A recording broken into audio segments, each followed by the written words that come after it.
Just triple check that we're live. Yeah, we are live. Oh, Bloba's already here. What's up, Bloba? Hey,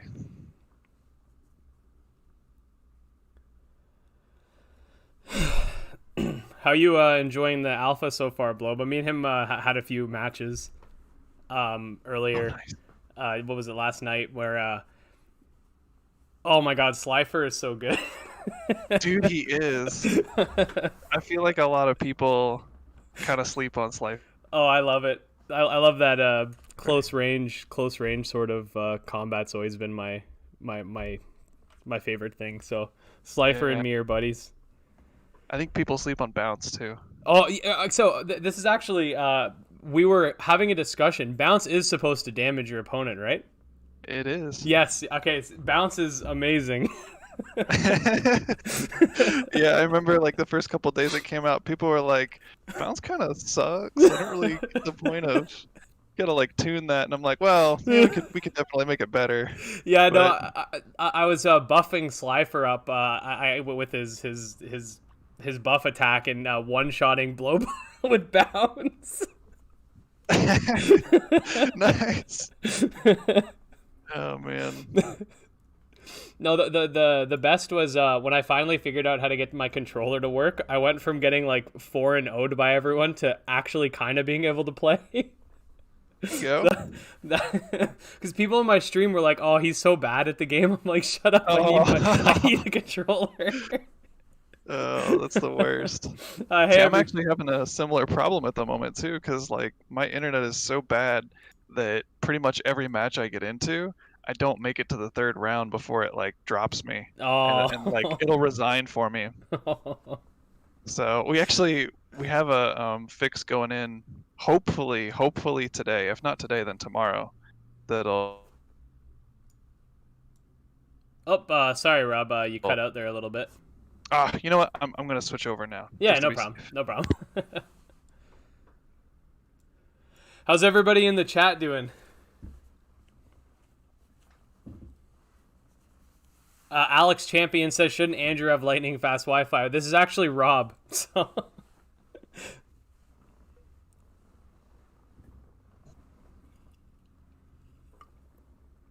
You able to hear me? yep, I can hear you good. Perfect. Okay. What's Cool. going on, Yeah, this should be Miguel? more reliable. Yeah, no, you actually sound a lot better too. Oh, really? Well, that's good. Yeah. Okay. Yeah, we got a few people in here. People will come rolling in as we go. Sometimes it takes up to like 5 to 10 minutes before people actually get notified. So if we see a spike in people, that'll probably be why. Gotcha. Okay. Anyways, I guess we'll start up. What's up, Ducky? So how's it going, everyone? Thanks for joining us today for a live edition of Monster Taming and Chill. Today I'm very pleased to have Rob from Skymill Studios with us, aka the mastermind behind Kindred Fates. How's it going, Rob? Oh, it's going great. How are you doing? Living the dream. Just happy to be here. Yeah. Okay, so I think and I'm not exaggerating when I say this. I'm pretty sure you're the most requested developer, if not one of the most requested developers to have on the channel. So it's definitely good that we got you here because the Kindred Fates Alpha just entered its first wave of releases, and I think Kindred Fates is on a lot of people's minds right now. And we finally got an official tag for it on YouTube, which is quite nice. Oh, yeah. I and many others Well, are. Sorry, what were you saying? oh, no, go ahead. Go ahead. Okay, I was just going to say that a lot of us are enjoying the alpha quite a bit. And for those watching, before we get into everything, we're going to start off with some basic questions and then roll into the meaty stuff. Because a lot of you guys in the Discord and in the previous streams and podcast episodes were saying you want me to get into more specifics because a lot of you guys already know a lot of these games. So, yeah, I figured we'll start off with basics, head into the meaty stuff, and then we also have some of those community submitted questions that I pre-submitted, and then maybe if we have a little time at the end of the stream, we can answer some live questions too, if that's okay with you, Rob. Yeah, of course. Sweet. So I guess I'll shut up and ask you a little bit about yourself. So who is this Rob character? Oh, well, first of all, it's an honor to be here. Thank you for inviting me to come on. Of course. I always appreciate the opportunity to talk about our game and honestly my baby at this point. So, yeah, it's I'm the co-creator and lead creative designer of Kindred Fates. It's a open world monster battling game. Kind of the elevator pitch that we give a lot of people is like if you took The Legend of Zelda Breath of the Wild and mashed it up with Pokemon, then it's kind of like that. But that's kind of just the surface level of it. There's really a lot more going on beneath the surface that I'm sure we'll get into today. Yeah, for sure. So I guess on that you kind of answered the next question. What exactly is Kindred Fates? So what inspired you to create a monster taming game specifically? Sure. Well, in all honesty, it was mostly that we had seen. Well, okay. So let me start kind of even further back. I'd been a huge fan of like the Pokemon and Digimon franchises for a pretty long time. I mean, honestly, since I was like a little kid, like most people, and you know, I grew up with the games. I really enjoyed them. Played the crap out of them. Yeah. And it felt like somewhere around maybe Black and White, it just didn't feel like it kept up with what I was hoping for. I kept seeing things like they would introduce new mechanics and then kind of arbitrarily remove them. Yes, and like yes. storylines and plots like wouldn't get more like mature, and like they always kind of stuck to the same tired tropes and stuff. And yes, I always kind of wanted more out of that. Yeah. And then when Breath of the Wild came out and everyone was really like loving the open world in that game and seeing like, wow, okay, so Nintendo can do this. They can make this awesome open world. How cool would it be if they like, you know, put those two teams together and made a phenomenal open world like Pokemon game?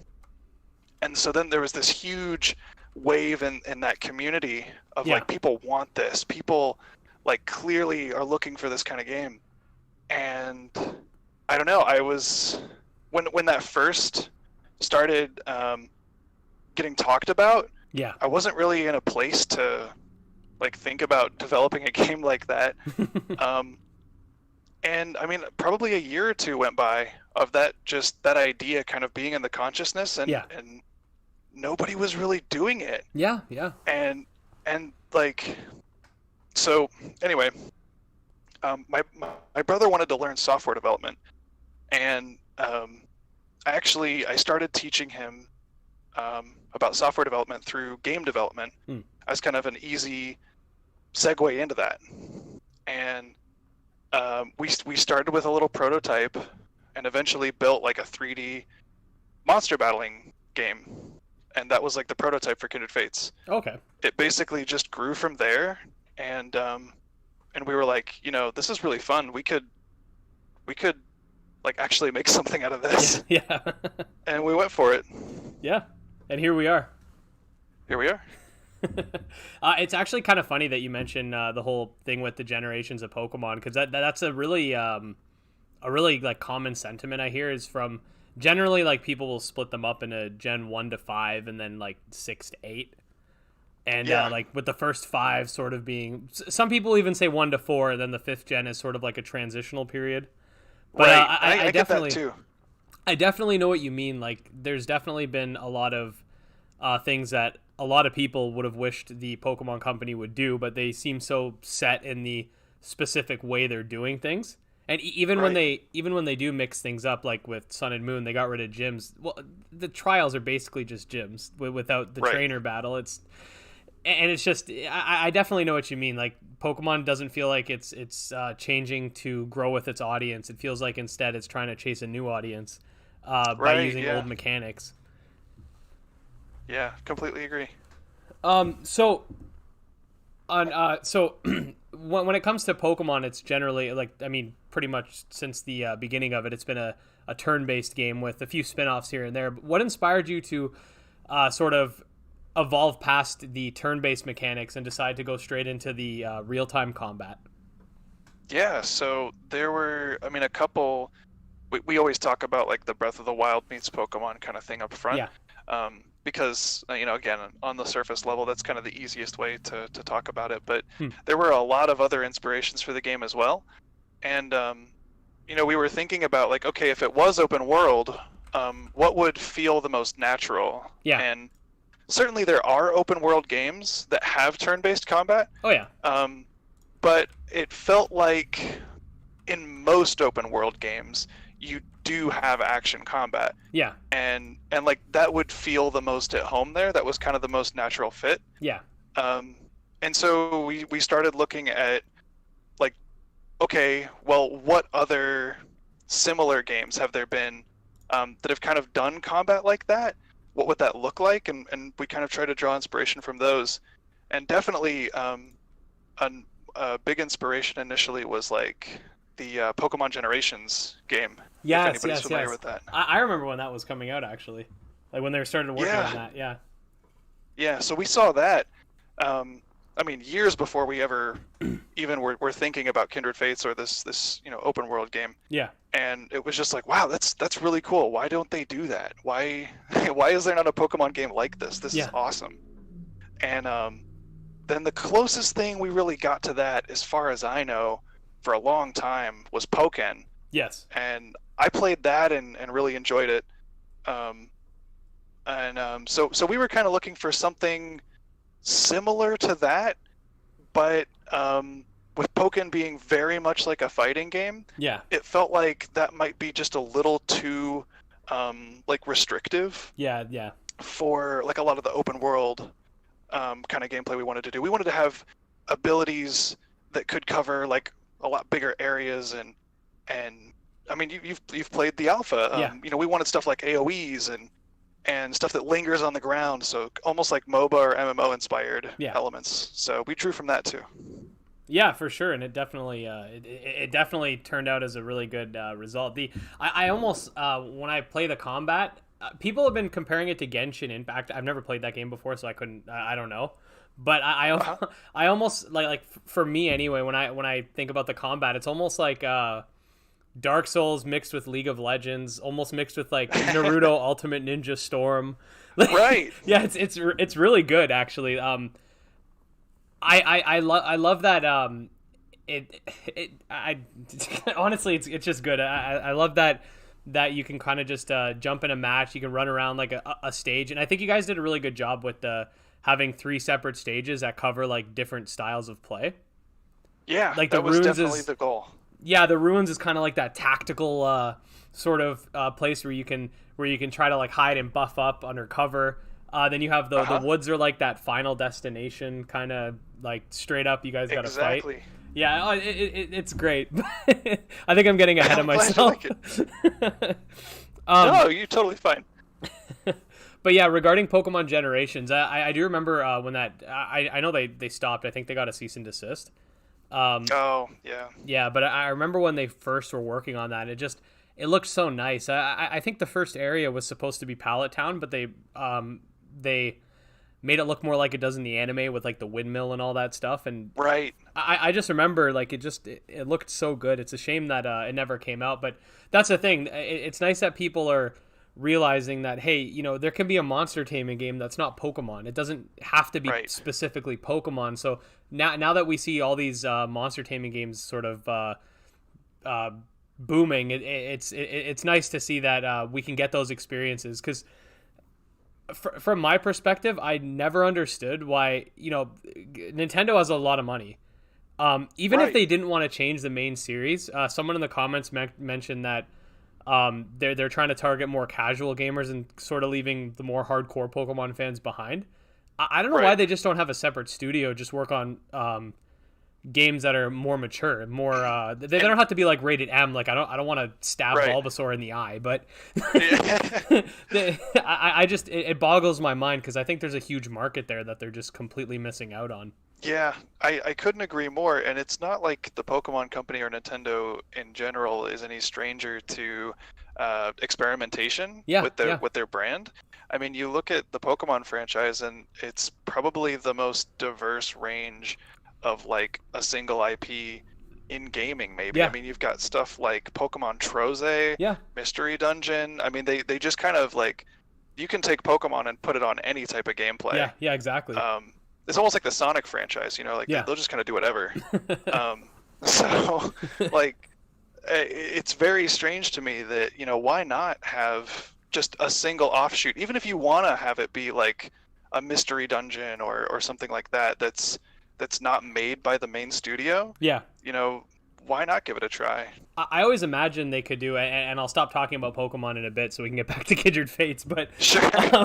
I've always imagined, like, a lot of us older Pokemon fans, we don't mind waiting for the games to come out, but a common argument against that is, well, merchandise and this and that. And I don't think that's a good excuse to come out with games that have less content just for the sake of merchandise. But let's just say we said that was the case. I don't think a lot of people would mind if they just kept coming out with their normal Pokemon games, but then had like games that are more akin to like Pokemon Coliseum and stuff. Right. They're a little bit they come out like later, but they'll have the newest generation Pokemon at the time, and that way they can come out with Pokemon, I don't know, bow and arrow, but then they can have these like spin-off titles that come out less, but they're like just full of content, and they're completely separate. Like the studio that made Coliseum or something would work on it. Right. Yeah. No, that makes a lot of sense to me too. And yeah, I would say a lot of that confusion is kind of why we're here now. Yeah. It's like we kept expecting something to happen. It seemed like such an obvious choice, but it never happened, and so that's why we and Anatons and Temtem and Monster Crown, that's why we're all here. Yeah, yeah. And I mean, I guess it's a good thing at the end of the day. There's lots of new monster taming experiences. Yeah, for sure. So we're gonna move on to alpha related questions, because I know a lot of people have been that their eyes have been on the alpha, which is definitely good, because the alpha, honestly, like I'm surprised by how well it plays and how good it looks right now. That's very I wasn't expecting. Like, I was expecting, because you know how alphas are. I was expecting like the game to have a way more issues. Like, I was expecting I'm surprised how quick you guys got the servers back up too. I'm glad we were able to fix that particular issue as quick as we did. Yeah, it was very fast. I promise, it felt like an eternity. I came off of the first live stream that we were doing to show all the gameplay, and the whole time I'm thinking like, okay, I gotta, but let's wrap this up. I gotta see, like, okay, what do the streamers like think about it? Is it holding up? Like, like what's going on? And then we hop on and people are playing and it's great, and I'm like, I'm really. I don't know. It's hard to describe the emotion of like seeing people play your game for the first time. I can imagine. So that was awesome. Yeah. And then it died, and I was horrified. So there was a solid hour there of just like, okay, what's going on? Like, what's happening? But credit to Joey and John, the two devs that were working to fix that. They got it figured out relatively quickly, and they were able to manually fix it on the server side. So that worked out. Yeah, it was actually awesome, because when the game started to have issues with public matches, me and Umberto and Bloba ended up in a call. So they were all on my stream as well. So yeah. It actually ended up being a lot of fun. Oh, that's great. Yeah. Especially when I was trying to. Those of you in the comments will remember what happened when I was trying to play with the keyboard. Wasn't my best display. So the Kindred Fates Combat Alpha just released a couple of days ago. So how does it feel now that it's finally out, and are you happy with its current state? Sure. So there's a huge amount of relief now that it's finally out. Yeah. I think the whole team can definitely say that. Just being able to have something out there and show that, like, yeah, we've been really busy the whole time. Like, we've really been working on this, and clearly there's still plenty of work to go, but just having it out there to share with everybody and get people's impressions of it, get feedback on it, be able to talk about it. Yeah. That's a huge part. Um, you know, it's sure it's fun to keep secrets and be like, Yeah. oh, you know, behind the curtain, I know all this stuff, but you know, only if there's a payoff, only if you get to Yeah. share it with somebody eventually. And so yeah, this is really cool. Really happy that it's finally out. As far as the current state, I'm glad that the matchmaking is holding up. Yeah. But definitely we have a couple bugs. The two biggest that we're seeing right now are like desync between like abilities and character positions. Mm. So that's like where you might see an attack hit on your side and your opponent also sees the same attack collide, Okay. but no damage is done. Oh, okay. So we know that's a big complaint and that's a big problem. So we're definitely working on that. And then another one is this issue that's basically just causing people's abilities to stop firing. Oh yeah, I've had that a couple times. Yeah. Yeah, so we got to get those worked out. Those are pretty nasty. And those are like top of our priority list. We're working on those. But yeah, we really want to get to that second wave as soon as we can. Yeah. And just keep like introducing more and more people into it.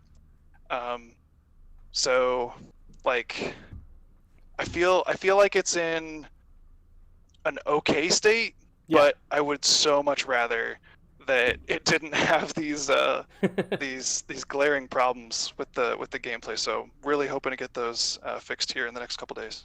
Yeah, I know for sure, and honestly, like all in all, especially for how complex, I can only imagine how much like coding had to go into into this game so far. But but no, like definitely everybody's enjoying it. I've had people in my personal life that I've showed the game to, and they're just like, "This is an alpha."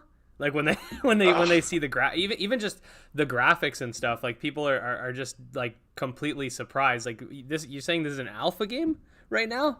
Well, I mean, there was a lot of feedback that we got. We really, I hope that this can, you know, show as some example that we really listened to the feedback that we got from like the Kickstarter and took it seriously. A lot of the comments were like, okay, this is a cool idea, and like we can see it, but definitely there was a lot of comments about like improving the visual quality, which was pretty warranted. So we took those pretty seriously and tried to make it really pretty. Yeah, no, it definitely paid off. Yeah, we still have lots of things that we want to improve about it too. So this is not, you know, the final art. It's only going to get better. So the alpha consists of three. We talked about this briefly, but the three main battlefields that we see. Can you explain the sort of thought process behind each one? Sure. So the kind of first part of the thought process there is pretty similar to what you were describing earlier. We have the three arenas, and you know, each of the three, it's kind of like a gradient. We have the forest arena, which although the trees are surrounding the arena, the arena itself is just completely flat. There's no cover whatsoever. It's kind of your final destination, if you will. And so that's one. And then you have a kind of between stage, which is the Riverside Arena. It's a lot more. It's a lot larger. And then you have about half of it that's open, and half of it that has some trees and cover. And then there's some elevation changes in there as well. Yeah. And then in the ruins, you have like a lot of cover, lots of walls and things to hide behind, and places to kind of trap people up against depending on who you're playing. So we weren't totally sure with this combat what sort of arena would feel the best to play in. Like as we were developing the gameplay, it was like we don't really. It's hard to compare the fighting style like directly to some other game. Yeah. Because it takes a lot of inspirations from other things. I mean, you mentioned like Ultimate Ninja Storm. Yeah. That was definitely an inspiration. There were times where I would literally boot up my old fat PlayStation 3. Oh, nice. And put Ninja Storm in and be like, okay, how do they manage the camera? How do they manage like the melee attacks and like knockback and things like that? Like just trying to like learn from people who have done it before and done it really well. Yeah. So like, yeah, it's like, but there's all these other elements too. So combining those and trying to figure out like if we just weren't sure, and we figure we'll do a gradient, we'll get feedback on the arenas, Yeah. See which ones people like the most, and kind of start catering future arenas that we make towards the feedback that we get on the current ones. Like, do we want stuff that's got a lot more cover like ruins? Is it better if it's more open? Like, yeah. So yeah. I see a lot of people in the comments, ruins, Riverside, ruins, and Riverside, ruins. Yeah. I kind of like Forest though, because you don't have anything to hide behind. I mean, so it is kind of like an FD where you're like, if you want to get a buff off, you have to pull some sneakier stuff. You got to get a sleep off with Kadoki, or you got to make your own cover, get Iron Fist going or something like that. Yeah, I could imagine like when the game's fully out, I could almost imagine like a I don't know if you guys have talked about this before, but in terms of like PvP, I could almost imagine like if there was like a sort of like ranked system or something. There could be like one for the more the fields with obstacles, and like maybe one for the more straight fields or something like that. Yeah, no, but we're totally open to whatever the community is interested for that stuff. So definitely keep the feedback coming about it. Oh yeah, for sure. This is actually a pretty good question. I'm happy that I came up with it. Actually, a few people came up with this too in the Discord when I was reading it after. But anyway, were there any kinfolk that were initially planned for the alpha that had to be removed due to time restraints or balancing issues? So yes and no. Yes to the time restraints, and no to the balancing issues. Okay. Well, maybe a little bit yes to the balancing, but not in the traditional sense, and I'll kind of explain both of those. Okay.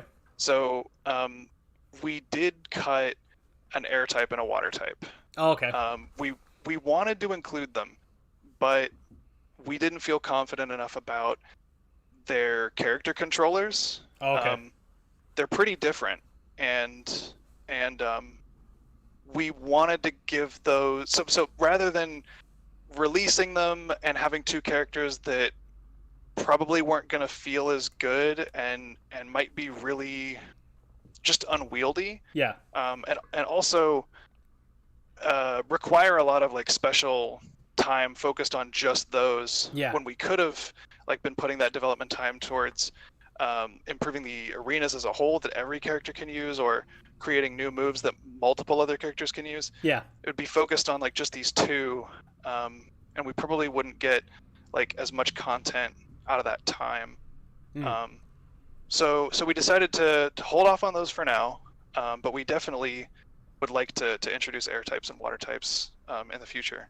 That's kind of what I figured when I saw the initial roster, was that water and air seemed to be the most like different out of all the types. Right.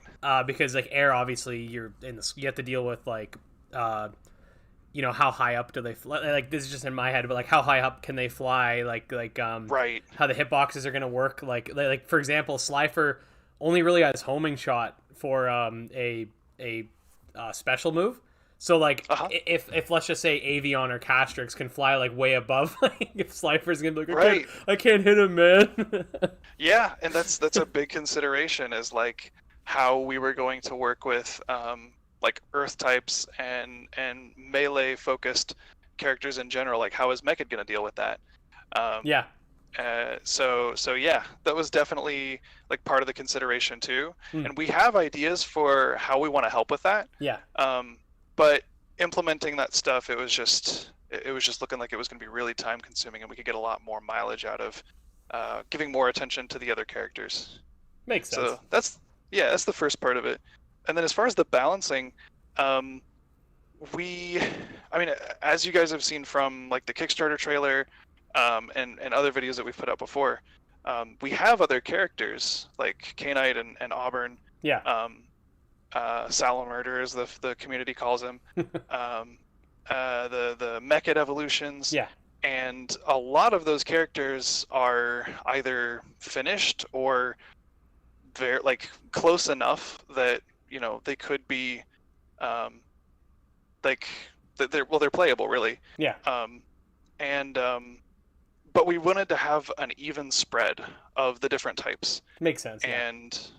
And we wanted to kind of try out those, like we wanted this to be a kind of a testing ground for types as a playstyle, and seeing how that would work, how those actually interact with each other, and basically, like, if it does pan out the way we're thinking, we wouldn't want there to be like an imbalance of like there's these 3 fire type characters. Yeah. So, don't take Kadoki because there's a good chance that you're gonna have to fight like 3 fire types or something and just get smoked. That actually makes a lot No of pun sense. intended. That actually makes a lot of sense, actually. Because I remember way back. Actually, this was around the time that I was actually on your guys' stream. I was coming up with that video speculating who might be in the alpha. Uh-huh. And I remember saying, like, if we end up getting 9 Kinfolk, I could see a situation where we ended up with 3 fire types, but they might not do that because there's 3 fire types. Right, yeah. And we had to be really careful about like which characters we chose too. Like, we have options for mecha types, we have options for fire types, we got to pick one of them. Yeah. And we tried to pick them like really carefully based on what the rest of the roster was looking like. So like when the decision came to, are we going to go with Ember, are we going to go with K-Knight? Yeah. I love K-Knight. I think his design is awesome and he's really fun to play. But we were kind of lacking. It felt like we needed a more round roster. Like Shovel Button Mechid are bulky. Yeah. And we wanted somebody that was kind of like an all around. Yeah. And Ember's like a little on the bulkier side, but not a tank, not a bruiser like Mechid, and so that felt like a better choice than K-Knight when we already had Slifer and Gentle Gaze in there as well. Yeah, that's true. And at the time, we also weren't sure. We weren't totally sure if we were going to be including an air type or a water type. And if we were pretty sure that they were going to be a lot more agile. So again, Ember felt like the right choice. That makes sense. So actually, this question kind of compounds off the last one. Did you have to adjust balancing to compensate for the lack of an air or water type? Like, for example, Gaia is... water is good. So water is good against fire. So did you have to compensate for the fact that, I mean, I know there's no hard counters, but does water... Sure. You know what I mean? Yeah. So we didn't really try to, for the most part. We did some balancing that was kind of based on the state of the roster as a whole. Okay. I think there are certain changes that we would make to some moves that are a lot more in line with the initial design of the move, but in the context of the current roster are probably a little much, if that makes sense. It was less about balancing them to offset another type, and more about balancing them with the initial 7 in mind, so that things wouldn't feel terribly one-sided while we're still getting like all the characters built up and all the types in there. Makes sense. So I think we all know the answer to this question, but I'm gonna ask it anyway. If you could pick one Kinfolk that's currently revealed and just forget about balancing and everything and just paste them into the alpha, which one would it be? Oh yeah, Cinderkinder. Oh, there you go. I thought it was gonna be K-Knight. Yeah. No, I love K-Knight though. He's really fun to play.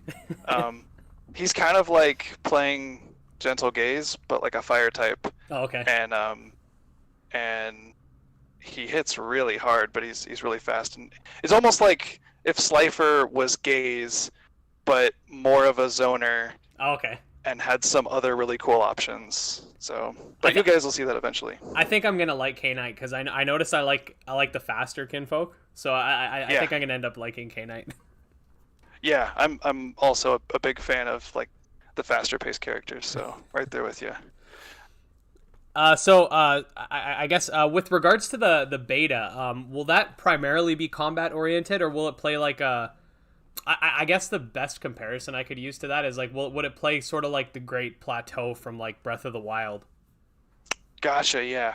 So the plan for the beta is to just continue building on like the foundation that we lay with the alpha. Okay. And just kind of keep expanding on that. So we don't have any plans for a single player component for the beta right now. Okay. So what will the final build of the alpha, or I guess in this case beta, look like? Like in terms of like, will there be like battle modes or like a bot battle mode or like something like that? Yeah. So I guess keeping in mind that like we want the alpha to sort of like naturally eventually flow into the beta and build off of each other. Yeah. All the way until the point where the full game comes out. Yeah. Yeah, we're hoping to add more modes like 2v2s. Oh, yeah. Definitely more arenas. It's funny. There was actually a bug that we found internally that let like 3 or 4 people join the same match together, and surprisingly, so the whole time it was happening. Yeah. One of our developers, Joey, was like, "Okay, it's not going to work. I mean, as soon as you end this round, something's going to break terribly." Yeah. And we finished the whole game really without any problems. And I mean, it's like, not that we want to do like a battle royale or anything. Yeah. But a free for all mode. Okay. You know, yeah. That was kind of fun. Yeah. I was actually talking about that with Bloba yesterday. Like a free for all, like a 1v1v1v1 mode would be pretty cool. Yeah. And yeah, it was pretty fun. And surprisingly enough, the current code base actually like handled it pretty well. We would need to change some stuff, but we were surprised with how much of a feature that bug felt like. Everybody in the comments is like, yes. Yeah. So, someday. Yeah. I think that would be pretty cool. Oh, I agree. I totally agree with that. Obviously, you might not know the answer to this just yet, but do you have an idea for how many Kinfolk will be planned to be in the alpha by the end of it? That's a little tricky, especially with like it going into the beta. We have a rough estimate for how many characters we're thinking we can. So we kind of have a budget. Yeah. For the characters that we can reveal. Yeah. Before the game comes out. That's true. We have to be really careful with it. Yeah. Because a large part of like open world games and what's so cool about them is the exploration factor. Yes. For a lot of people, not everybody. Actually, I wouldn't even include myself in this category. But for a lot of people, the thrill of a new monster taming game is like discovering new monsters. Yeah. And finding things that nobody knows about. Like nobody at all. Yeah. Like beyond just like I didn't look for spoiler. I stayed away from spoilers, but like you find something for the first time. Like that's just magic. So we want to try and keep the number of characters that we reveal fairly low before the game comes out. That being said, we do want to add like multiple new characters to the alpha, like during the alpha and during the beta. Yeah. So we want to flesh that out a lot better. Yeah, I mean we have like I don't know the exact number, but there's quite a few Kinfolk that we know of that aren't in the alpha. So it's not like even if you guys, let's just say, didn't reveal any more Kinfolk, like I'm pretty sure there's like 20 Kinfolk that we know of by now. So it's still quite a bit. I think it is something like 20. Yeah, there's still quite a lot. So that's definitely good. And I'm glad you guys are actually doing that because if you're on YouTube during Pokemon preseason, I like to call it, like when all the leaks are coming out and stuff, you can't avoid them. they're just No. they're just in your face, and then It's everywhere. it's a temptation, right? Like it's just sitting in front of you. She's like, okay, Yeah. let me just watch this video real quick. Well, because you're so excited Yeah. for the game to come out that you're Yeah. like, okay, I can't play it yet, Yeah. but I know the whole Dex was released, Yeah. and I really want to build my team. I remember when Gen Yeah. 7 came out, I was like, okay, I'm not gonna look at any leaks. I'm just gonna look at for the most part, I'm not gonna look at any Pokedex leaks. I'm just gonna look at the official stuff. And Yeah. they revealed everything except for like 4 Pokemon. So I was like, oh, damn Yeah. it. So we're gonna move on to community questions now. Sure. These were all submitted by these were all pre-submitted by the community over on our Discord. One of them is so the first 3 are actually asked by user Mindless on Discord. The first one is, how do you plan to make every kinfolk, including pre-evolutions, viable in combat, considering there needs to be a sense of progression in the game? Sure, that's a great question. So one of the ways is kind of something that we're showing in the alpha at the moment. As far as the characters' like stats go, we don't want any character stats to be so bad that they're basically just like an invalid choice. To make I guess a comparison that maybe a lot of people listening would be familiar with, or maybe not, I could be wrong, but at least in competitive Pokemon, there's never a reason to pick Jolteon when you can pick Thundurus.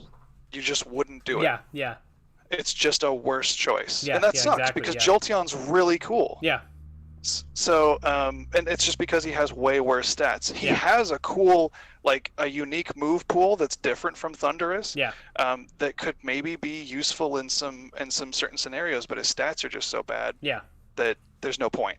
And we don't want to have that happen. We Yeah. want, like, if you have a favorite character and you love how they look, even if they're a first evolution, Yeah. like they should be able to be viable against like everything, at Yeah. least in their niche, at least. Okay. Yeah, no, it's definitely going to be a daunting task, but I think it might be a little less hectic. I don't know if it would be less hectic or more hectic given that it's real time. I feel like that might give us a bit of an advantage because Yeah. The way I look at it, I guess, is that there are more variables to play with Yeah. than in turn-based combat. So, you can use things like the size of the character, the speed of the character, like literally how fast they move. Yeah. How fast is their dodge? How many iframes do they get in their dodge? How far does it go? Yeah. How much recovery time do they have from their attacks? Like, what's the wind-up time on their attacks? We can use all these variables, like their animations, as well as their move pool, to help balance them out. So I think when it comes to like the actual task of balancing 159 characters against each other, I think that it can be done, and there are lots of real-time games that that do an okay job. Yeah. And hopefully we can at least do an okay job. I mean, a good example is obviously there's still ones that are considered better by the community than others, but I mean, I think League of Legends does a pretty decent job of it. Like most champs are viable in one way or another. Right. Yeah. I mean, I definitely look at MOBAs for that. There's tons of them, and a lot of MOBAs have close to 100 characters or more. I think League has over 200 by this point, right? You could be right. I haven't played it in forever. It's been years since I've played it too. But yeah. But yeah, so I think that it's doable. Yeah, no, but that's certainly difficult. Yeah, that's definitely what I was thinking too. Because in Pokemon, since everything's turn based, if you don't want everything to feel same-ish, you have to give them different stats. But there's only like 5 or 6 stats to work with. So that's why I was thinking maybe there might be more leeway when it comes to real-time combat. Yeah, and initially, like I said, kind of starting off with that Jolteon example, we tried to stick really hard to making sure that every character had like the exact same pool of stats to pull from. Like, we give everybody base 500 stats and we distribute those. like, however among each character. And like on paper, that seems like a really good idea. Yeah. In practice, when you have different characters with like different movement speeds, Yeah. like I said, different dodge speeds, animations, like there are just a lot more variables to play with. And like if all you're working with are those base stats and those move pools in a turn-based game, I think that still makes sense. I think having a pretty similar like stat pool to pull from and keeping things close that way is a good way to balance there potentially. Okay. But for real time, you just have so much more to play with. Yeah. And keep things even, which is a good thing. Yeah, for sure. Same user also asks, this is actually a really good question. What will advanced environment interactions look like? Will it be stuff like breaking rocks and trees, or they also ask, can these interactions do damage? Will you be able to do advanced stuff like creating ice and platforms on a lake, stuff like that? Oh yeah, no, I love talking with the team about how exactly we're gonna do advanced environment interactions and all the cool like options that'll open up. Definitely, we're thinking some of these things will deal damage, and whether or not those are included in competitive or not, I think should probably be a community choice. Okay. I'm guessing that's going to be the kind of thing that ends up being divided or kind of divisive, and probably we end up having separate queues or whatever, where some people want it turned on and some people want it turned off, because I can see an argument for both, but maybe we try it out, and in practice it's kind of unanimous one way or the other. Would that sort of be like, this is just an example, like pushing a boulder down a hill and then it like hits someone or something like that? Sure. Yeah. or you let's see, let's think of a good example. Slifer, he's got like swipes. Maybe you walk up to a tree and you use swipes on it. You cut the tree down and drop a log on somebody, and it does like half their health. That's and pretty damage, cool. Yeah, so it'd be really cool to do stuff like that. And we want to include interactions like that in the game, where like you're in a grassy field and Bear can use Scorch, and it doesn't just like light that area on fire. It'll slowly like start to spread. Okay. And now you don't want to be in that area. So there's all kinds of cool stuff we can do there. Maybe you're in the water and somebody uses a freezing move and now you're frozen. Electricity in a water would be pretty cool too. Exactly. Yeah. That's a lot of that's actually a lot of things. Actually, I've been like putting off this video forever, but I wanted to do like a video just imagining all the things that could, cause, I like to do like those speculation videos. I've been thinking about doing one like, these would be cool, that would be cool, that would be cool. So I've been putting it off, but I'll eventually get it to you guys, I promise. Same user asks, and this is another good one. How will dungeon raids work? So dungeon raids, we're thinking are going to be similar to, I guess what you've seen in other MMOs or MMO lights like Destiny or The Division, where you kind of group up with a team of your friends, and you can take on a kind of a linear dungeon path, like a series of combat and puzzle trials that eventually end or culminate in a boss fight and some really big rewards throughout. These would definitely be like the most challenging PvE battles to partake in. This would be the most challenging PvE content in the game. Okay. This would be like the go-to end-game content. You could almost think of it like if the battle tower was kind of spread across the whole map. Okay. And you have like different areas that you could go to participate in, almost like those really big end-game events on different places of the map. Okay, cool. Actually, I was, and forgive me if this isn't, would you say like a good comparison would be like the Chalice dungeons from Bloodborne? That's a decently good comparison too. Yeah, I played a fair amount of Bloodborne, but never got that into the Chalice Dungeon side of things, but from what I remember, I could see that. Yeah. Yeah, okay, good. Yeah, the only reason I played those darn Chalice Dungeons to the extent that I did was because I wanted the Platinum Trophy.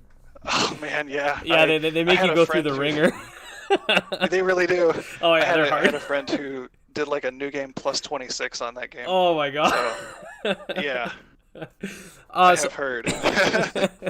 This next question's asked by Bottled Ducky, who's actually here in the chat as well, and he says, I know this is very early to ask, but do you have any plans for the future of Skymill beyond Kindred Fates? Oh man, I love this question. I absolutely, and it's really hard not to like talk about, but yeah, we absolutely have plans beyond Kindred Fates. We have other projects that we're really, really excited to start. I mean, like, we love this game and cannot wait I mean, it's going to be a long road just to finish this game. Yeah. But I mean, there's been a game that I've been developing since before we ever even started development on Kindred Fates. So I've already got years of development on it. Oh, okay.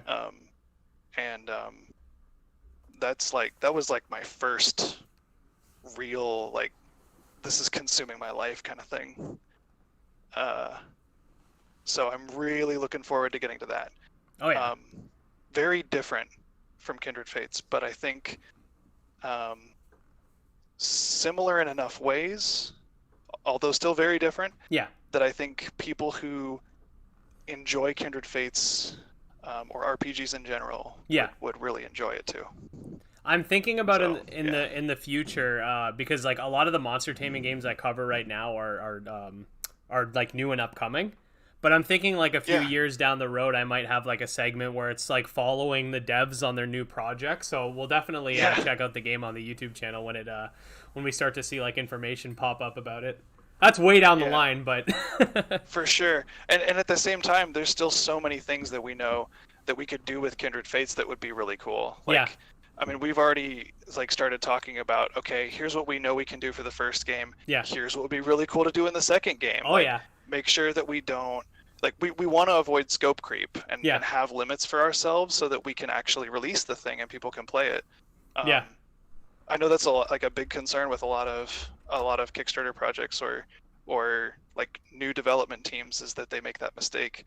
And so we want to like have our limitations for this game, do it really well, and then keep those really cool other ideas that we want to add to it and like build on that in a second game or in a offshoot game. So that's tons of cool stuff we can do there. That's good to hear too. A lot of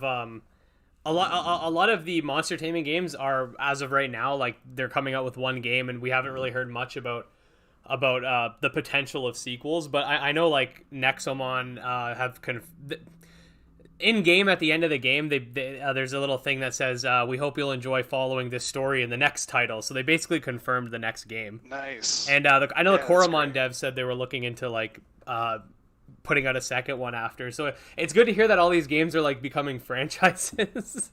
Yeah. No, the really the hardest part about all of these games becoming franchises is we're all gonna just eat each other over the names. I mean, like trying to come up with new names for all these characters and not step on each other's toes. Good luck. It's already happened a couple times. There's a few overlap monster names. I can't. There's a Brutus and Monster Sanctuary and Monster Crown. There's a couple others. We share. I think we. You do. K-Knight. That's it. I remember. Yeah, I was trying to remember. Yeah. I made a Monster Crown video where I was going over the starters, and one of them's name is K-Knight, but it's spelled with a C. But I was like, next is K-Knight, and then I had a little image of your guy's K-Knight, like, kind of pop his head. I'm like, no, not you. Get away. Oh, that's great. No, the first thing I did when I played the Monster Crown beta was I always like, I gotta find K-Knight. Like, that's my guy. I'm putting him out up front every time.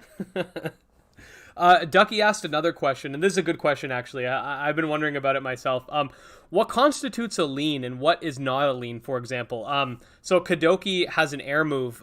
Is that enough to make it a lean? Because in Pokemon games, having a second type gives you an extra weakness, and it gives you stab on certain moves, which I don't think stab's a thing in Kindred Fates. I could be wrong about that, but Sure. like what makes something a lean and what doesn't make something a lean. So this is just yet another reason why it's like awesome that the alpha is out, because we can actually talk about stuff now. So in Kadoki's a great example.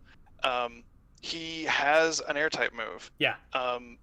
I wouldn't consider like Kadoki to have an air type lean. I don't think, at least not right now. Based on like what we have like been setting up for his move pool and like internally the moves we've been designing, like he's pretty solidly like just a Gaia type. The best, I guess the easiest way to kind of settle some of the misconceptions about like leans or things like that is that you're probably overthinking it. If you look at like other monster catching games, or like Pokemon is an obvious example. Like, I don't know why I keep going back to the same character. This is kind of weird. But like Jolteon can learn any energy ball. Yeah. But nobody would be like, oh, Jolteon's like, he's not like grass electric. Yeah. He just can learn it. Yeah. And like Kadoki, he can learn Twister. Yeah. And so there's some characters that like they just have access to moves that are a different type because it makes sense for their character. Yeah. Kadoki does like a lot of spinning and bouncing, and he's just kind of whimsical and twirly, and so it feels really appropriate to have this tornado move that Kadoki can do. Okay. Yeah. So but some characters definitely do like their play style will be kind of a mix of two sides. Okay. And I won't say who, but one of the characters in the alpha, as we continue to develop the move pools more and actually implement all the abilities that we're hoping to, you'll start to see that develop a lot more and see them kind of fit in between two. Would you compare leans to like if you were to compare it to like Pokemon, would you compare it to like those Pokemon who they're not dual typed, but they heavily have a lot of moves, and like you know, there's some Pokemon that you look at and you wonder why they don't. Oh, here's a good example. Would you sort of like compare a lean to like Electivire having a fighting lean? Because it's not technically fighting type, but like it has access to a lot of fighting type attributes. Exactly. I think he's got like low kick and dynamic punch or dizzy cross punch or chop. Yeah, cross chop. Yeah, exactly. Just like that. I mean, he's just a mono electric. Yeah. But like his character is just kind of a fighter, and he has these fighting type moves. Yeah, exactly like that.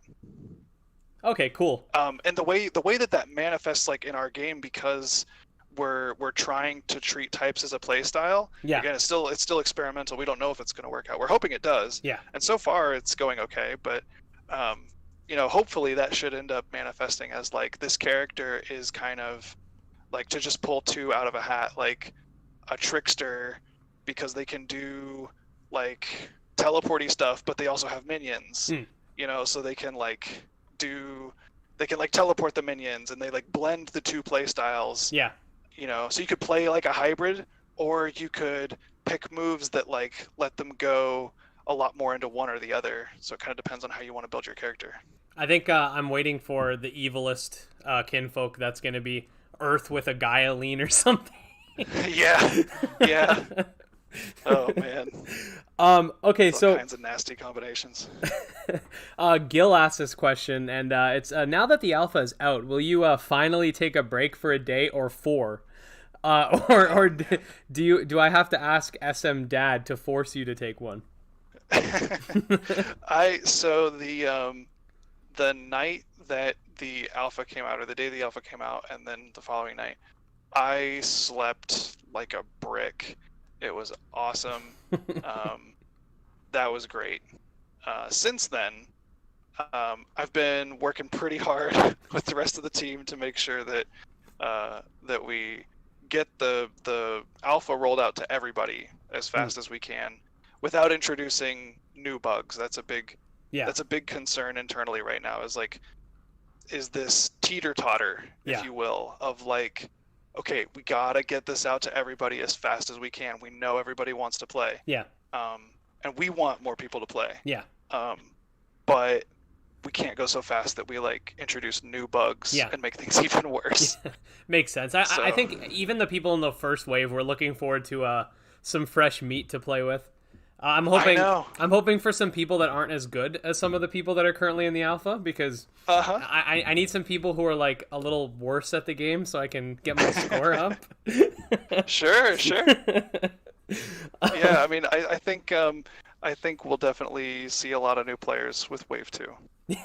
Time to bully the new players. Yeah. Clasher asks, is there a design process in which you use to create a specific kinfolk? Like one specific kinfolk or like kinfolk in general? Oh, sorry, kinfolk in general. Oh, okay. There's a couple different design processes that we use. It's kind of changed over time. Okay. But nowadays we kind of pull from different design processes depending on the character, if that makes sense. We kind of have different goals for each character, and that's important because, you know, we want every character to be viable and to feel unique. We don't want Kudoki to feel and play just like some other Gaia type. Yeah. So when we create a new character, we put a pretty heavy emphasis on making sure that like they're gonna be their own character. So the design process that we go with kind of changes depending on what we're imagining that character to be like. Sometimes we go through a process. Sometimes we start with like a final picture in mind, and we're like, we want it to look like this. Yeah.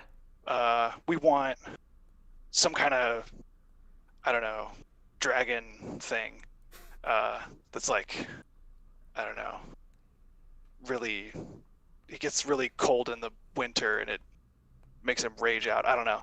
and we have like a final picture of what that's supposed to look like. Yeah. And we'll start with either Don Pablo or Mats, the two phenomenal character design artists that we work with to create our kinfolk. And we'll get as close to that like vision as we can, and then kind of flesh out the move pool from there and the lore behind them and their personality and stuff like that. Other times we'll go, okay, so we want this character to be like, this character's supposed to be a trickster. Okay, but what kind of trickster? Like, how are they tricky? What is it they do that is like uniquely tricky about them? And we're like, okay, I don't know, maybe it's maybe. Oh, I think we lost you there, Rob. Let's see if we're still in the call here. We're still in the call, but we can't hear you at all.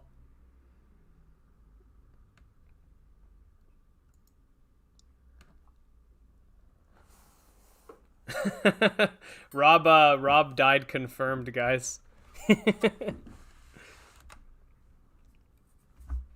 We'll just wait a bit for him to get back to us. But yeah, I'll use this time to read some of the comments before he shows up. So Surfang64 says for me to bully him, so I'll definitely make sure to do that in any which way you want. Phoenix Eclipse, aka Jolly, says to tease them until you break them. I don't know if Rob disconnected or maybe his. I know he was connected to his phone. Maybe his phone died.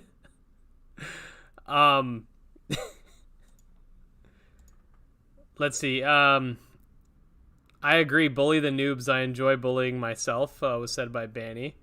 Andrew's now the lead dev. Vedanta says, "Is Andrew ready to take over?" Yeah, I'm not too sure what happened on Rob's end. We can't hear him at all. He might have muted his mic or something. He just disconnected from the call, so he's coming back. Oh, hey, there. Yeah, we can hear you. Oh, sorry about that. Did your phone die? How long was I?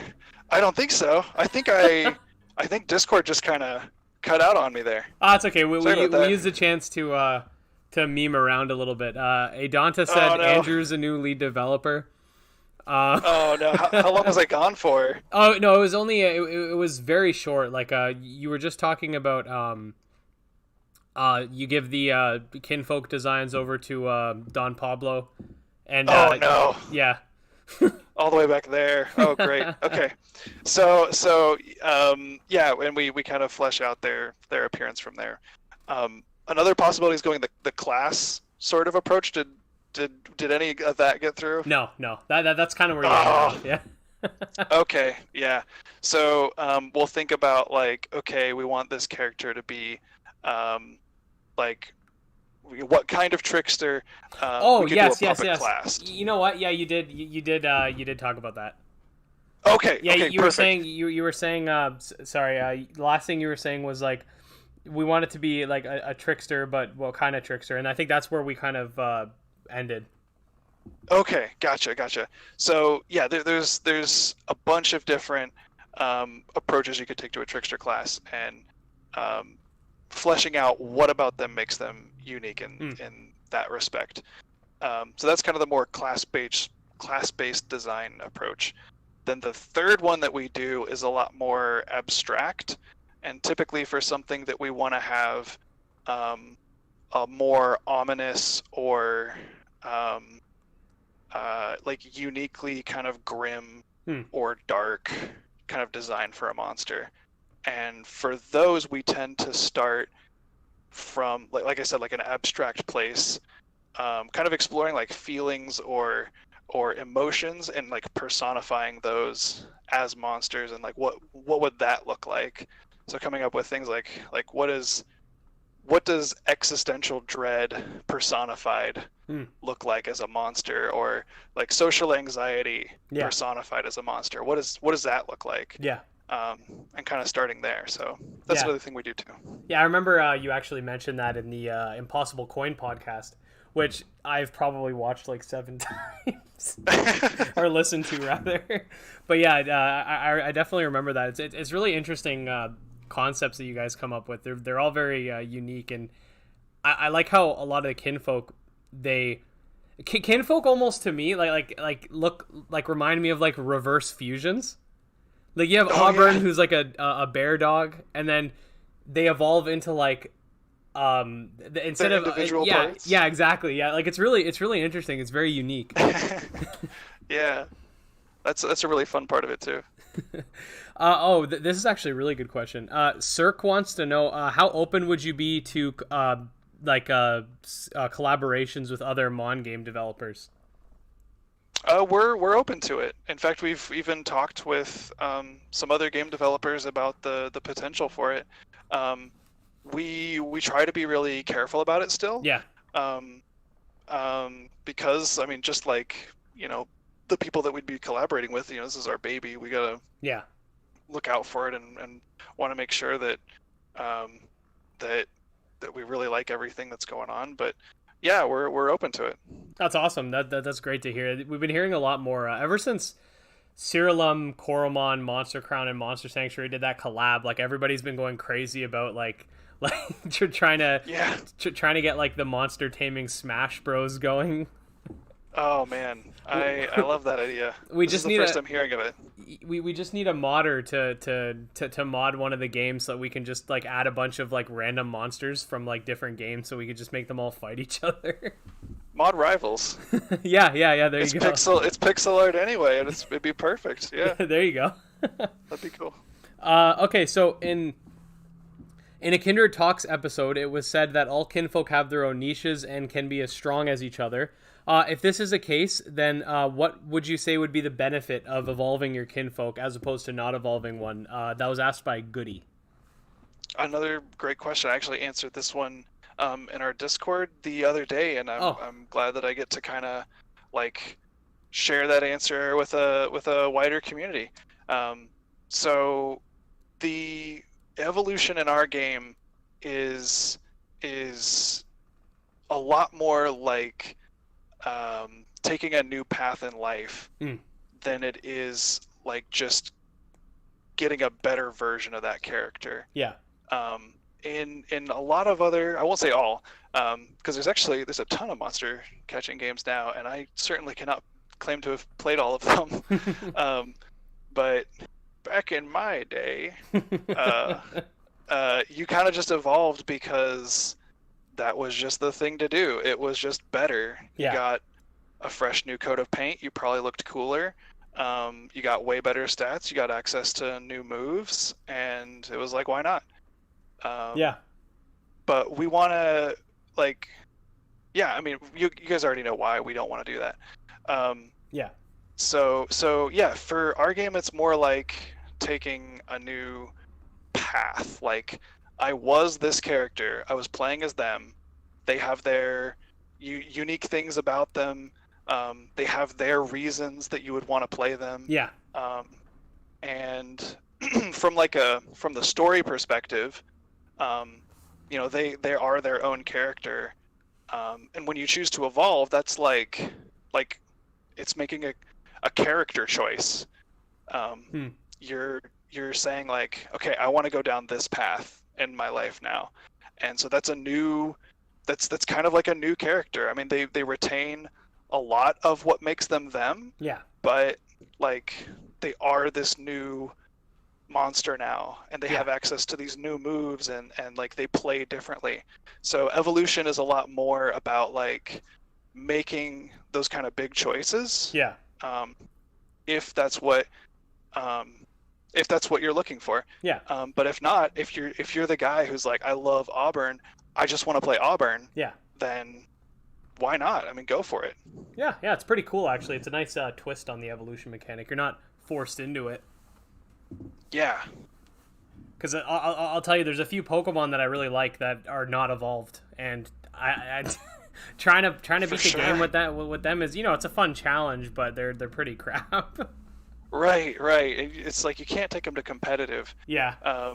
You can't like start out your game with like a Pikachu or something, and then take it to competitive. Yeah. And have the same one. So. Yeah. Exactly. I'd really like to do that.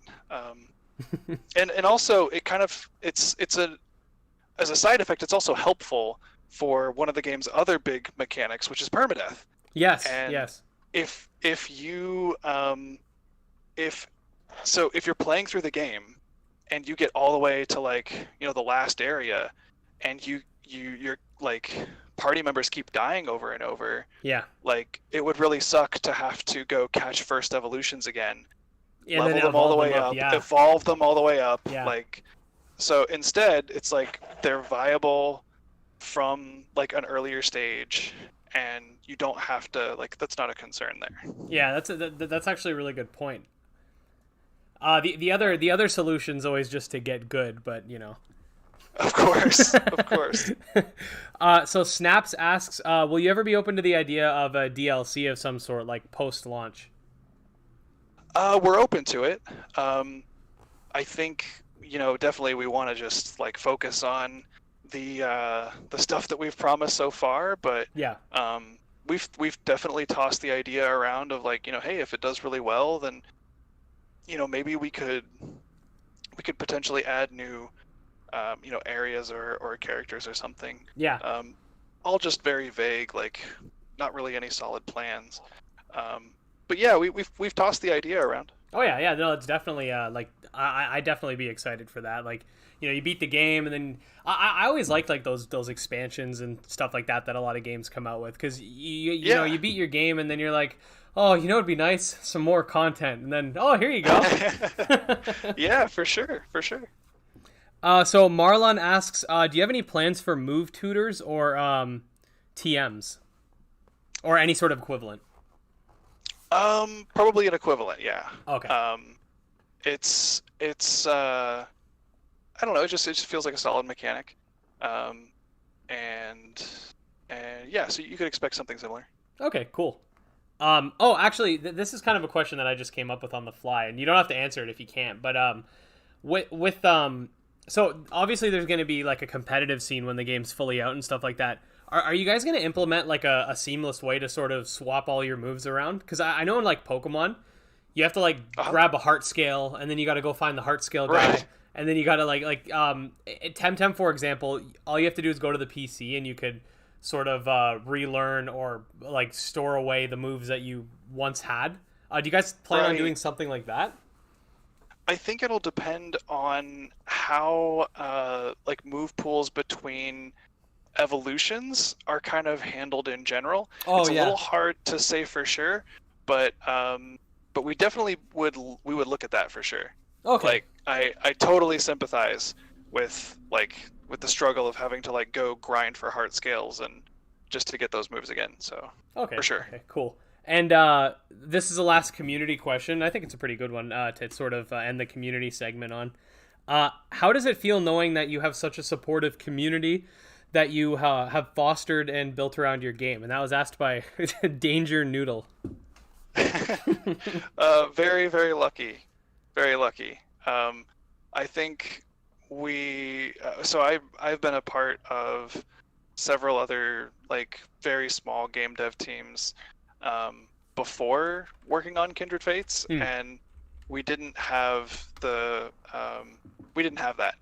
And so I'm really thankful that we have a community that cares about the game so much and is kind to each other and gives constructive criticism and is so active. Yeah.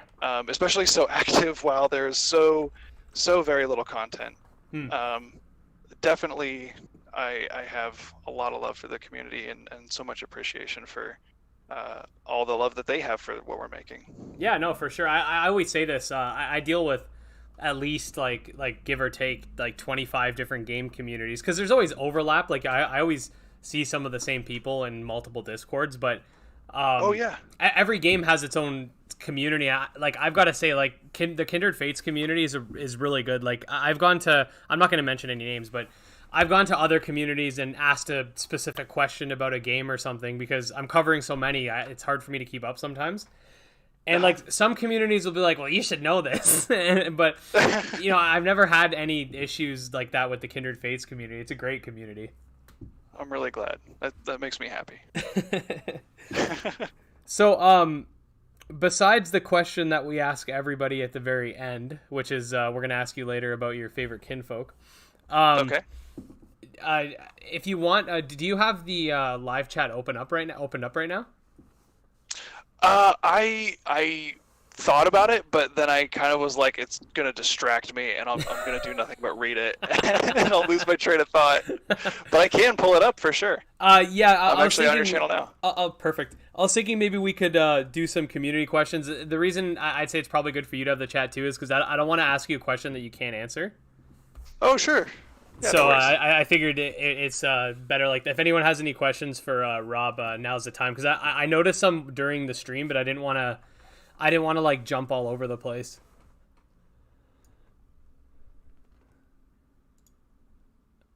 Banny asks about foreheads. Sorry, buddy, no foreheads here. So yeah, guys, there is a little bit of stream delay, so they might have. Oh, that's a good question.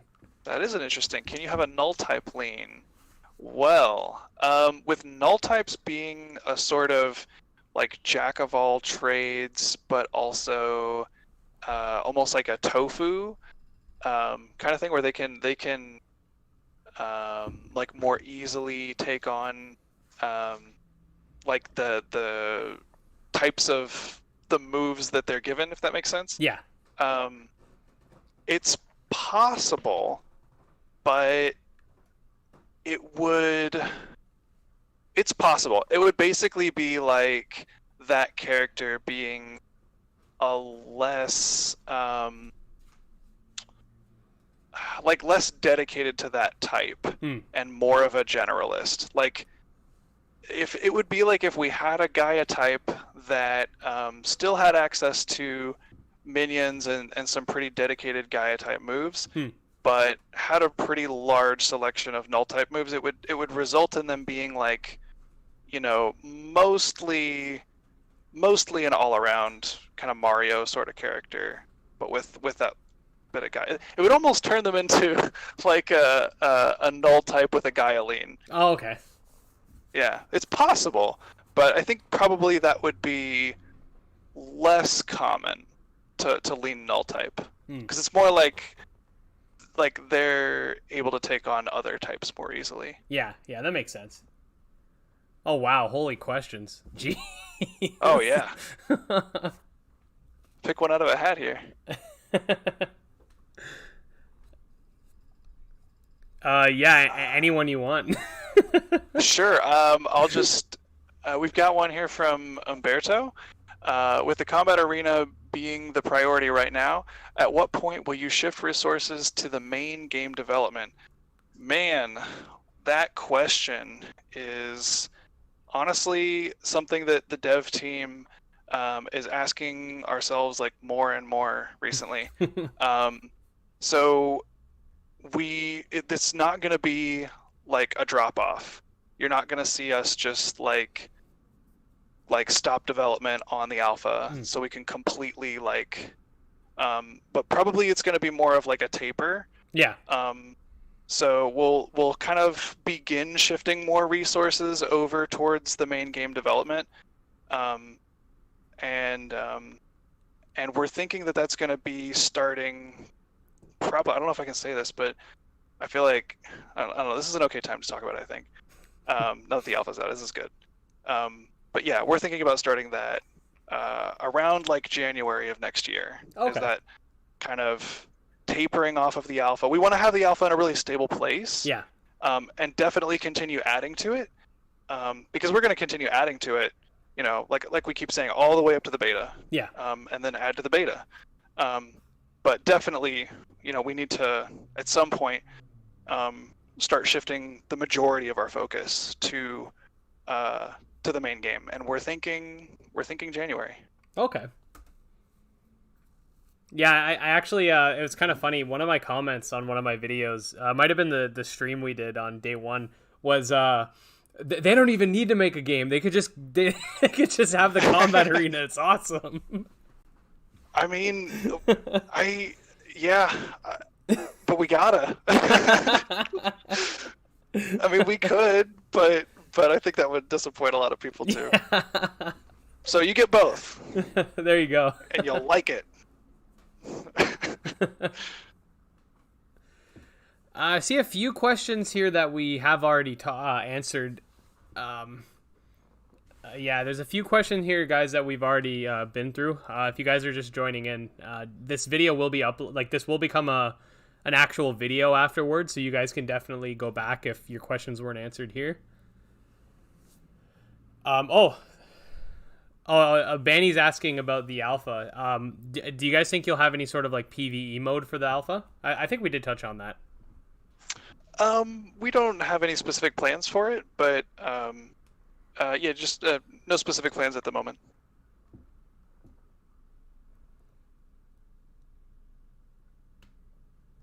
Glory Rush. Ooh. You go ahead.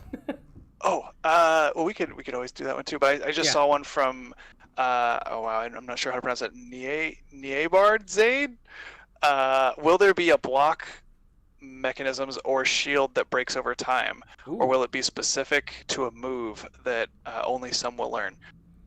Great question. One of the things that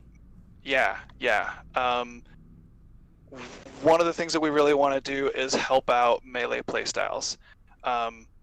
We're getting a lot of feedback right now that the alpha feels like it definitely kind of overrepresents maybe ranged playstyles, and we feel that. Yeah. And we don't want the game to just feel like a third-person shooter. Yeah.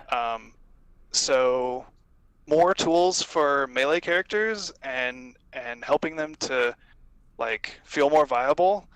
Definitely, I can't get too specific. Yeah. But yeah, we're looking at more options for that stuff. So stay tuned for that. Back to the Glory Rush question. He was just asking if you guys have any idea of how frequently you'll be able to add new kinfolk to the alpha/beta. Oh, that's a tough one. That's what I figured.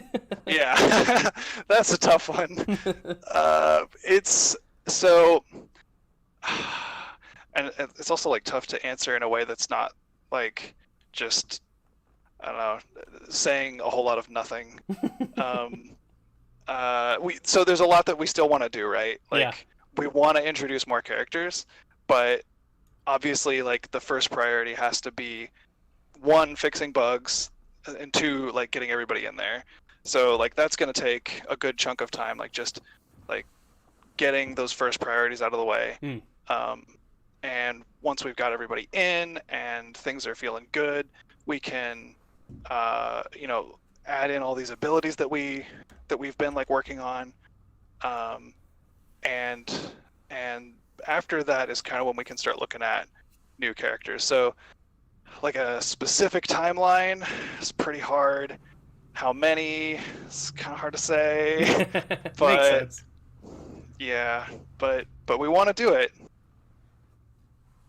I think you guys should add you guys should do you guys have any April Fool's plans this year? Oh man, it's funny you ask. There was some, I forget what bug it was, but like something came up in development the other day, and we were like, man, this would be a great April Fool's joke if we just like did this to everybody. So we've been tossing around some ideas. We like April Fool's a lot. I'm excited. I remember you guys did that April Fool's thing last year, and I had to jump on it because I was like, oh, they're pretending the game came out. I got to jump on this. Yeah. I ended up with a appreciated Rickroll. that. That was so good.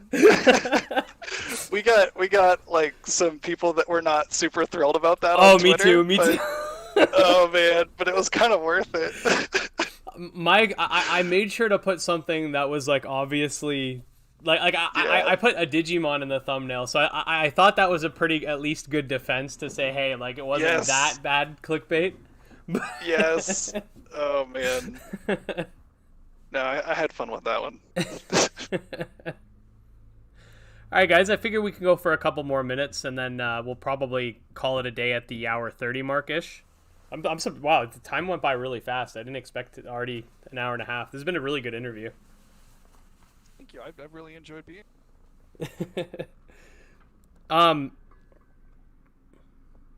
That's a good question by Nazir. I don't know if you're allowed to answer that, but he's asking if you have any plans for PlayStation or Xbox in the future. This is another one where the answer is kind of boring. We don't have any specific plans. We would definitely be open to it. Yeah. We're trying to keep things like limited to what we feel confident that we can actually accomplish, so that we don't overpromise things, and so that's why we're kind of just sticking to PC and Switch at the moment. But yeah, PlayStation and Xbox as a potential like post-release option is something that we've talked about, and if by the time we get there that looks like something that people are really looking for, then it's a possibility. Sorry, it's a whole lot of nothing answer, but yeah. No, it makes sense. What I'm wondering is, Kindred Fates anime when? Like, come on, guys. Oh, I know, right? Oh man, there's so much internal art that like Don Pablo has created too. Yeah. And like he'll create these initial sketches for things, and he'll show like interactions that the moves will have, or like he'll show the character like doing an attack or something, and it's all in these like black and white kind of small pen stroke sketches, and I swear it looks just like a manga. Ooh. It's the coolest thing. Like every time he does one of those, I'm like, man, it would be so cool to have like a manga or an anime for this. It'd be really cool if like someone from the community made like a fan made Kindred Fates manga. That'd be pretty epic. Yeah. Actually, on that note, there's a member of our Discord that does some phenomenal 2D fan art. And it's always black and white, and Vincuality. Okay. They do some phenomenal fan art that occasionally they kind of build little story elements into, and I think it's awesome. Really, really cool world building, even in just those little pieces. Oh yeah. I can only see this community getting bigger. You guys have you guys have hit 7,000? No, sorry. Was it 8,000 in the Discord now, or 7,000? I believe 7,000. Yeah. Unless I fell asleep and we really blew up. I know you guys recently broke the 90-100 mark on YouTube, so it's starting to really pick up for you guys now that the alpha's out too. Oh, definitely. We finally got some official recognition from YouTube. We've got our own little category, so that was cool. It's kind of funny because I know a bunch of people put in cards to get YouTube to put the thing on, but of course they just waited till it was on Steam. Yeah. Once it was on Steam, they're like, okay, much. Fine, we'll give you guys a card now. Right. Yeah. Yep. Which is nice though. I noticed I don't use Twitter that often, mostly just to look at what's going on and post my videos. But I noticed when I was posting Kindred Fates stuff, Kindred Fates would show up on the auto search, and I think it only does that when that hashtag has a lot of traction at the time. Because there's a few hashtags that stopped showing up for me that were before. So a lot of people were talking about Kindred Fates. Oh, that's really cool to hear. Yeah. Oh man. But yeah, guys. Unless Rob, do you have anything else you sort of wanted to touch on before we sort of wrap things up? Sure. Yeah. So those of you that are currently in the alpha, thank you so much for playing the game, for giving us feedback, for being so patient with the issues that are in there right now, and we're gonna continue to make it a lot better. And for those of you that aren't in the alpha, we promise to get to you so soon. we are working so hard, I promise, to get it out to everybody. We're really excited. So hang in there just a little bit longer, and we'll have everybody playing soon. All right, well, that's definitely great to hear. I can't wait. Again, guys, anyone in the alpha, we got to bully the noobs when they come in. It's just how it works. It's a rite of passage. So I just wanted to say thanks so much, Rob, for hanging out with us today, and everyone else who's in the comments right now watching. Thank you guys too for coming out and watching our stream. And yeah, I'd like to perhaps maybe snag you in the future when beta rolls out. Oh, definitely. Yeah, I'd be happy to come on again. Yeah, we're eventually gonna get into a phase on this podcast where we start doing round twos with everybody. So sure. That's going to be definitely fun. This is probably the most specific podcast we've done up until this date. Most of the other ones were kind of general, like introduce the game and stuff like that. But my YouTube channel is built on a lot of Kindred Fates fans, so I figured we might as well just get right into it today. And apparently people are very happy about that. Oh, well, I'm really happy to be here, and it's really cool to see the community grow. Yeah, no, definitely. So yeah, guys, make sure to check out Skymill Studios Twitter page, their Discord, and I don't know if you can, but if you're able to wish list it on Steam, go ahead and do that as well. I left all the links to all their social media in the description. But oh god, Hugo Cruz says, Rob, where's my shark? Oh man, he found me. He found me here. Dude, nowhere is safe. Hugo knows my number. He's got my number, and he's waiting for this shark, and he'll get it. He'll get it. It's on the way. Oh, Priest says he always finds you. He always finds me. All right, guys. So with all that being said, again, make sure to check out Skymill's social media, like I said, and we'll see you guys in the next one. Peace out.